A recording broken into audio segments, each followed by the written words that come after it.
These orders were obeyed to the letter. The enemy rear guard was in position, but evacuated the town after a hot engagement. My brother entered Vyazma in hot haste with some sharpshooters. The town was already on fire in several places. He saw Cossacks set light to inflammable material, some of which he discovered in various quarters where fire broke out later. Before the last Cossacks had to flee, he set our troops to subdue the fire. Everyone worked his hardest, and some houses were saved, together with supplies of grain, flour, and brandy. At first everything was saved from pillage, but that did not last long.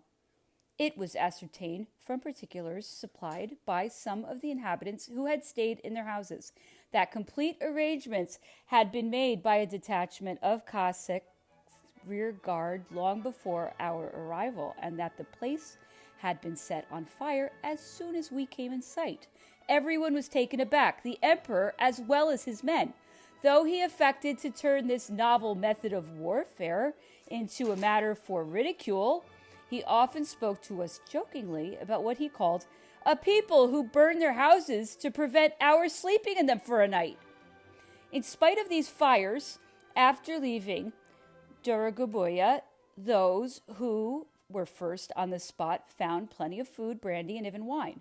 The horrible spectacle of this dreadful destruction was therefore less staggering to men who found something to put in their stomachs, not to mention their knapsacks and canteens. There had been such desperate want and privation, such exhaustion, and Russia had appeared at first such a forbidding country that for most men the belly had become the sole barometer of feeling, belief, and judgment. In Poland, everything had been lacking. At Vitebsk, by dint of infinite pain and care, we had fared meagerly. At Smolensk, by searching the countryside, we had found standing crops, grain, flour, cattle, and even forage, but no brandy or wine. After Dorogobuya was in flames, but the shops and cellars were well stocked, even to the point of luxury. The houses were soon found to contain hiding places where abundance of everything was discovered. The soldiers pillaged, nor could this be stopped, since there was no issue of rations, nor, as we were marching without transports and living from hand to mouth, could there be any such distribution. Most of the men fared well, even very well. It was the officers alone who sometimes suffered privation, for they did not enter houses until after the ransacking, and so could not share in the plunder. Thus the general or senior officer would be eating a piece of black bread at some soldier's campfire where fowls were roasting alongside sheep, where ham was sizzling among hundreds of eggs. The luxury, frequency, and size of the houses, all signs showed that a great capital was near. Once again, the soldiers became indefatigable. The King of Naples, who was in command of the advance guard, often covered 10 or a dozen leagues a day. The men were in the saddle from 3 o'clock in the morning until 10 at night. As the sun never sank beneath the horizon, the emperor forgot that the day contained no more than 24 hours. The roads were littered with dead horses, but every day and every moment the emperor flattered himself that he was about to make contact with the enemy. He needed prisoners at any price. They were the only source of information about the Russian army, for spies had become useless from the moment we crossed on Russian soil. The prospect of Siberia or the knout cooled the zeal of the cleverest and most intrepid spy. Beside, it was extremely difficult to penetrate into the country, and even more so into the army. The only information received was by way of Vilna. Nothing came to us direct. By the end of the day, our horses were so weary that a mere skirmish would cost us several brave fellows, their horses not being able to stand the pace. When our squadrons were recalled, we saw troopers on foot in the midst of the fray, dragging their horses by the bridle, and others obliged to abandon them altogether and escape on foot. The Prince of Neuchâtel, Counts Duronel and Lobau, and some other brave men in the emperor's entourage were continually presenting him with a picture of what was going on and urging him to husband what resources he had left if, as he said, he desired to meet the enemy in battle or to push forward to Moscow. The emperor listened to us, but since he always hoped to have on the morrow what escaped him that day, he was led on and on despite himself, and was forced to cover 12 leagues when he had intended to make only 5. While we were following the Russian army, powerless to obtain the least information about it, great changes were taking place in its formation. General Kutuzov, who had been summoned to the command in deference to the opinion of the nobles, joined it at Sarajevo between Gat and Vyazma on the 29th, without the Emperor Napoleon being aware of the fact. We were threatening the capital city.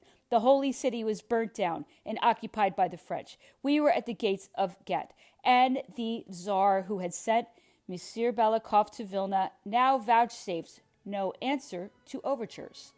At last, about 2 leagues in front of Gat, the advance guard captured a Cossack whose horse had been killed, and shortly afterward, a Negro who called himself the Hetman Platov's cook.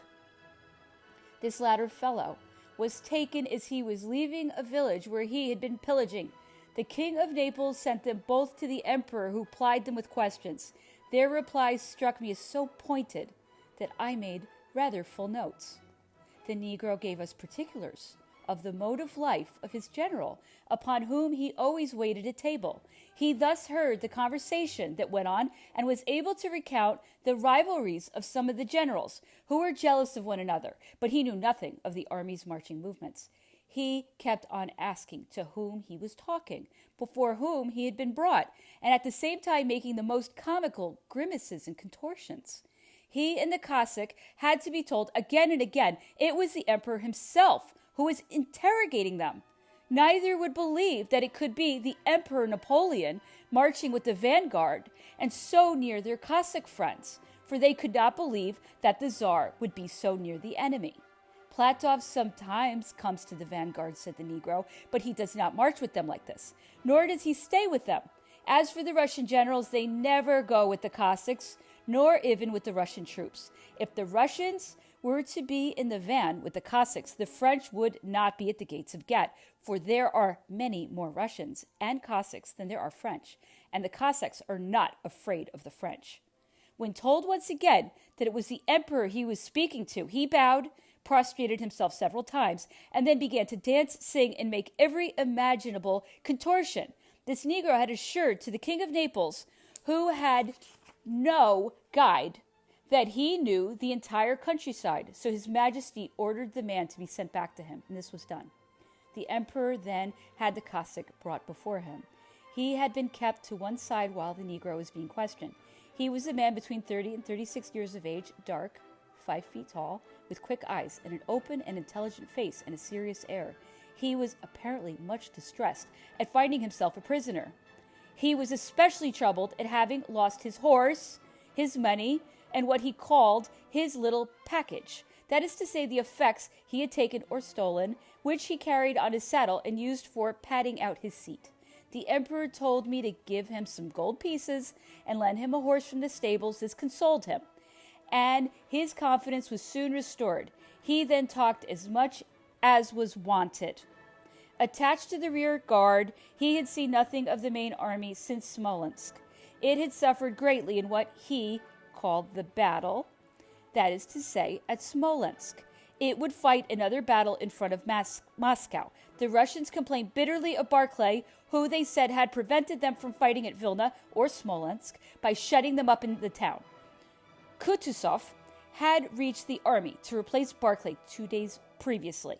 The Cossack had not seen him, but a young staff officer had come on the previous day to speak to the Cossack officer and had disclosed this news, adding that the nobles had forced the Tsar to make this change, and that it was warmly welcomed by the army. This news, which seemed highly probable to the emperor, afforded him the greatest pleasure, and he repeated it to everyone. Barclay's temporizing nature was wearing him out. This retreat, in which nothing was abandoned, despite the inconceivable activity of the pursuers, gave no hopes of obtaining from such an adversary the result he so much desired. This plan of theirs, the emperor would sometimes remark, will give me Moscow. But a good battle would finish the war sooner and lead us to peace. And that is how we are bound to finish it anyway.